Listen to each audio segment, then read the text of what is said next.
Oke, selamat pagi, siang, sore, malam, back with Kelly Umur 9. So, teman-teman yang kalau nonton ketika video gue yang YouTube ya, ketika unboxing Talman, gue udah bilang bahwa ini bass neck dive dan ini maksud gue. See that? Ya, jadi kalau gue main gue lagi main, anak gue juga berasa gitu ya, sininya ketarik, padahal ini udah pakai busa yang cukup tebal, tapi tuh ya tetap punya intention untuk turun. Jadi kalau di gue sih gue bisa tahan begini, tapi tetap aja ya namanya neck dive, lama-lama narik sini gitu, jadi berasa cepet pegel. Oke, so hari ini gue datangkan ininya nih, pawangnya nih. Gue datangin teman gue ya, namanya Rowan. Dia bakal langsung eksekusi karena again bass ini sebenarnya hadiah ulang tahun, early birthday gift gitu ya buat anak gue yang lagi mau belajar. Tapi gue mau rapiin dikit, terutama yang hari ini kita mau coba ganti adalah bridge-nya. Gue udah siapin Omega Bass sama tunernya ini gue udah siapin Hipshot Ultralight gitu ya. So kayak apa, kita langsung cobain aja gitu ya, operasi cangkok bridge-nya. Oke, yuk.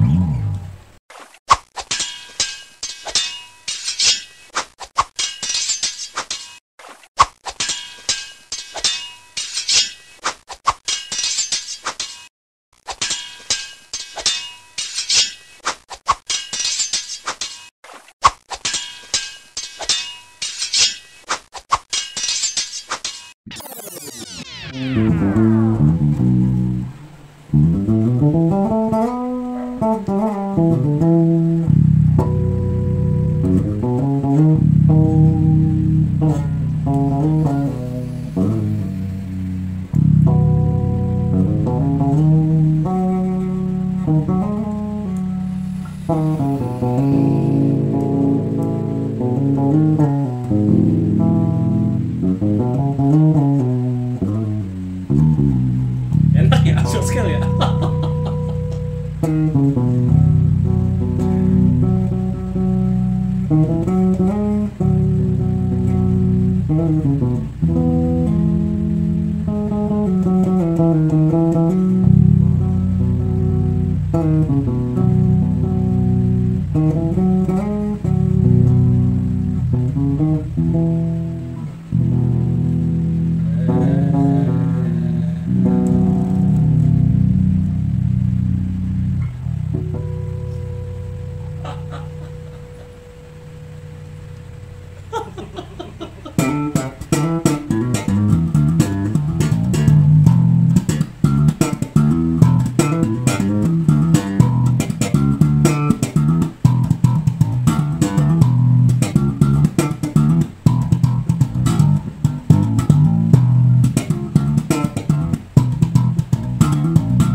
Jadi pengen punya satu gitu kan.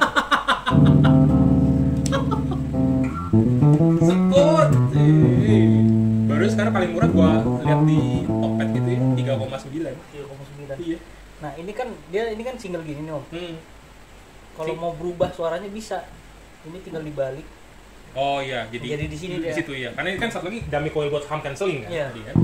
Jadi dia single coil dia, tapi hum cancelling bentuknya softbar gitu. Tapi kalau kita rubah balik itu makin dekat ke bridge makin ini ya, harusnya makin throaty gitu ya. Iya, di sini. Heeh. Sama sini. Itu kalau pernah nyoba yang TRB 1005J, itu kan dia begini nih. Udah, yang ininya aku balik jadi tone jazz bass tahun 70-an. Iya.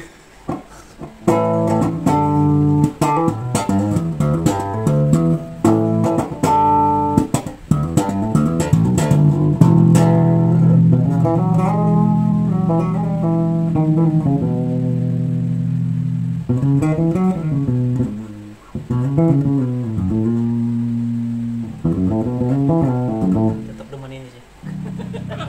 Oke, so di video sebelumnya tadi kita lihat Rowan kerjain bassnya, bass Ibanez Talman gitu. Jadi apa aja sih sebenarnya yang dikerjain? Ini gua akan lihat kasih lebih detail. So yang diganti adalah bridge ya pertama. Ini sekarang jadi pakai Omega bridge ya, high mass. Jadi gue ganti bridge yang lebih berat gitu ya. Tujuannya apa? Karena again bass ini neck dive gitu teman-teman. So ini gue ganti yang lebih berat dan tunernya gue ganti Hipshot Ultralight yang lebih ringan gitu ya. Jadi dengan kayak gini semoga neck dive-nya bisa teratasi dan oke. masih agak neck dive ya. Tuh sih kemarin-kemarin tuh sampai jatuh gitu, neck dive sampai ceduk gitu ya. Yang sekarang udah much better gitu ya. Oke, jadi kayak ginilah sekarang tampilannya Omega Bridge. Oke, terus kita sekarang coba neck dive kalau berdiri separah apa gitu ya, karena ini kalau duduk tuh ya dia masih punya tendensi untuk turun walaupun nggak separah kemarin sampai nukik gitu ya. Oke, sekarang gue udah ubah ke posisi berdiri ya, dan tuh kalau berdiri malah dia kayak lebih stabil guys, sih nggak turun-turun. Jadi boleh dikatakan kalau lagi duduk masih ada kecenderungan neck dive, tapi pas kita posisi main berdiri gitu ya, dia nggak ada keinginan untuk neck dive. Mungkin ya ya ini gue lah ya, hipotesa gue gitu ya. Kalau duduk kan kita pangku di sini nih, nah jadi masih tuh ya, masih doyot ke depan headstocknya. Tapi sedangkan kalau kita posisi berdiri, karena dia berpangku sama strap pin di sini bebannya gitu ya, jadi di sini sehingga neck dive boleh dikatakan sembuh kalau berdiri ya. Oke gitu. Jadi kalau teman-teman punya Ibanez Stallman berasa neck dive, mungkin bisa dipakai cara gua ganti high mesh bridge. Ini juga nambah sustain teman-teman ya, high mesh bridge gede gini nambah sustain ya. Gue sama Rowan udah cobain dan it works gitu ya. Terus sama ganti hip shot kayak gini yang lebih ringan gitu ya. Ini sebenarnya satu hip shot ini cuman beda berapa gram ya, nggak nyampe 10 gram sih, tapi kalau dikali 5 ya bedanya lumayan, 35an gram gitu, semoga lebih enteng gitu ya. Oke, so kemarin selain itu gue ada satu bass lagi, Prince. Ntar kita lihat deket ya.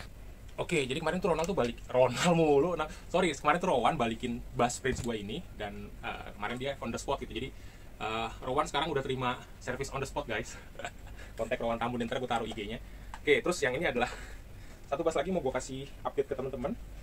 Oke, so kita mau bahas lebih detail apa aja yang dikerjain sama Ronald, dan sebenarnya apa aja sih ubahan dari keseluruhan dari bass Prince ini, bass pertama gue dari 2001 yang udah menolak tua gitu ya. Oke, so kita bahas satu-satu gitu ya. Pertama dari gubahannya apa dulu.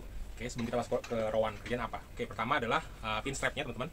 Ini gue udah ganti Dunlop strap lock, tapi yang countersunk, yang ditenggelamin ke dalam body gitu. Jadi mereka tuh punya strap lock Dunlop itu punya satu tipe bridge yang strap lock juga gitu, yang pakai metode kuncian kayak gini nih. Nah, tapi yang model countersunk to body, jadi bisa ditenggelamin kayak di bass beberapa bass butik itu kan kayak Fodera sering kali gitu ya, strapnya tenggelam. Nah itu sebenarnya pakai gituan, pakai Dunlop. Itu satu.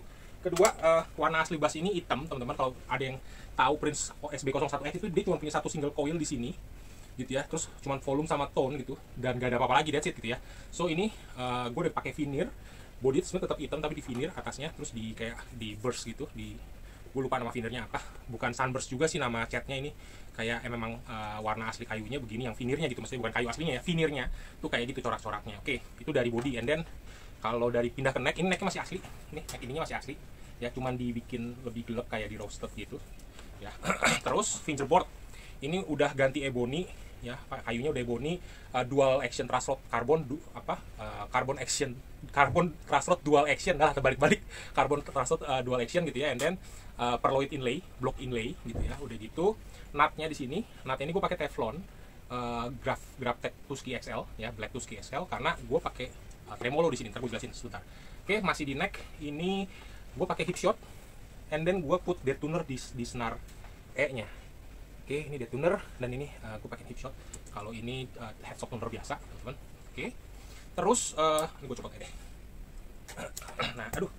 Nah teman-teman bisa lihat brandnya Prince SB01X. Nah itu logo gue 9. Oke, dari neck udah, headstock udah, fingerboard udah, nut udah, kita balik lagi ke body. Untuk tadi gue bilang nih harusnya SB01X itu cuma single coil jazz sebiji gitu ya, sebiji. Ini sekarang dia pakai pickupnya nih humbucker Musicman Ori. Ini gue dapat dari Marwan. Oke, coba Musicman Ori. And then ini dari Epiphone EB0 Matbucker ya. Terus color of course gitu ya. Ini colornya men. Nah jadi color ini tadi ini tremolo bridge teman-teman ya. Jadi kalau dulu zaman gue ngeband tuh kalau gitaris gue milih gitu ya, gue gitar hitam, lu gitar melodi. Kenapa gue bilang dibilangnya itu gitar melodi? Iya, karena ada engkolnya tuh fretnya 24, humbuckernya 2. Bener kayak gitu teman-teman yang dulu ngeband zaman tahun-tahun 90-an gitu ya, atau 2000-an awal gitu ya. Dibilangnya gitu kayak gitar melodi tuh gitu, ada engkol 24 fret gitu ya, terus humbucker 2 biji. Jadi ini berarti gue sebutnya bass melodi dong gitu. Oke, so ini adalah Kahler tremolo bridge ya. Dia bisa, bentar kelihatan nggak ya? Nggak kelihatan di kamera ya, I'm sorry. Ntar aja deh kita testing soundnya ya. Terus preampnya sendiri ini gue pakai copotan Ergodyne EDC ya, seri C, Ergodyne seri C ini dari Vicky. Ya, thank you Vicky, thank you Parwan yang udah banyak nyumbang nih di bass gua. Oke, jadi ini preampnya ini, nah ini unik teman-teman. Jadi preamp Ibanez EDC ini, gue sendiri pernah punya EDC gitu ya. That's why gue quite familiar with the preamp. Ini ada volume, blend, mid, boost and cut, parametric Q-mid. Nah, parametric Q-midnya apa? Ntar kita tes. And then ada treble and bass gitu ya. Terus gue pakai neutring locking jack. Oke, and then udah pasti aktif. Ya pakai baterai IBP. Oke, make sure you follow IBP, you join the group.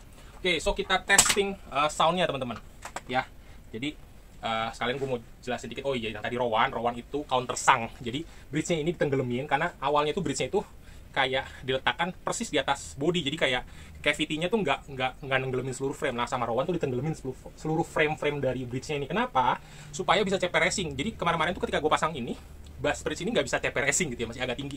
Walaupun udah dikasih shimmer gitu ya di sininya, diganjel gitu ya biar nungging gitu segala macam, tetap buat gue kurang enak dan kurang dapet gitu. Itu satu. Kedua, awalnya pickup Musicman ini itu tuh nempel sama bridge-nya. Nah, ini digeser sama Rowan ke posisi sweet spot-nya Musicman. And then ini Mudbucker ini tadinya itu adalah pickup double jazz yang bisa di coil switching gitu ya. Jadi sama Rowan diganti, gue minta Rowan pasang Mudbucker di sini, nempel sama neck. Terus switch-nya ini tadi itu adalah coil switching buat si double jazz humbucker, tapi karena double jazz humbucker udah dicopot, ini sekarang jadi apa? Jadi saklar lampu. Ya, tuh saklar lampu, kedap-kedip. Iya. Oke, salah satu ide liarnya Rowan sama gue. Oke, so kayaknya itu yang bisa gue cerita tentang speknya. Sekarang kita tadi again ya mau cobain preampnya. So, oh iya, karena pickupnya ini satu Mudbucker satu humbucker gitu ya, dan impedansinya beda, sehingga ketika dirangkai itu mereka saling cancelling, phase-nya cancelling. So ini bass ada downside-nya, mungkin downside mungkin enggak ya, tapi tergantung lihat cara ngeliatnya sih. Intinya ini bass nggak bisa aktif dua pickup. Kalau dua pickup dia saling phase cancelling. Ini contoh, ini dua pickup ya. Dia ini cuma segitu. Kalau gua salah satu doang, lebih keluar gitu ya, atau depannya doang lebih keluar juga. Tapi ketika di posisi tengah, volume drop, gain drop gitu ya. Jadi itulah kenapa gue bilang phase cancelling. Tapi nggak apa-apa, gue tetap bisa utilize pilih antara salah satu pickup yang mau Mudbucker atau humbucker gitu ya. Oke, sekarang kita coba Musicman dulu, humbucker dulu, yang bagian belakang sweet spot.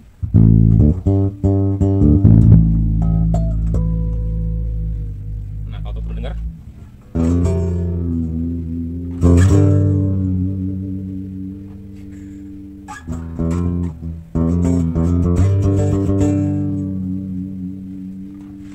Ya kayak gitu, jadi waminya tuh kayak gitu, kayak atau gini. Ini udah dive bombing.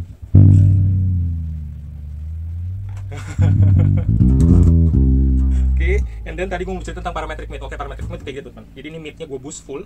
Oke, denger ya. Sekarang gue akan puter secara lambat parametriknya, lalu gue akan puter secara cepat, gitu, sedikit lebih cepat supaya kalian bisa lebih dengerin bedanya. Jadi kayak gini. Ya.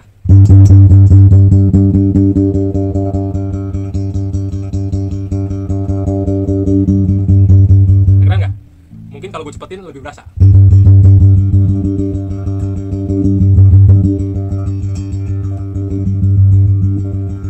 Ya, jadi kayak wah gitu yang wow. Itu sebenarnya adalah frekuensi mid yang memang cara pemilihannya tuh itu ada range khususnya gitu, dari berapa sampai berapa hertz gue lupa. Tapi itu kita bisa kayak jalan gitu kurvanya. Jadi disebutnya itu parametrik. Jadi gue bisa kayak, atau gue bisa bikin lebih. Ini gue cuma puter mid parametrik doang ya, gue nggak main bass treble.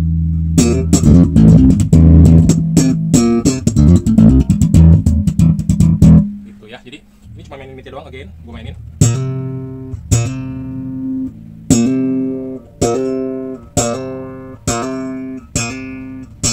Gitu ya.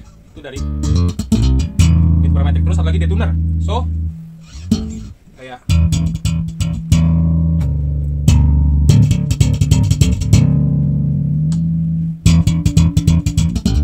gitu. Jadi detuner ya again ya, drop from A to D gitu ya, dari A ke D. Ini gua tulis cuma drop 1. Oke, paling itu ya. Terus apa lagi ya, itu aja kali. So dari gua gua rasa cukup itu tentang Prince ini atau Bass Pangeran gua sekarang nyebutnya.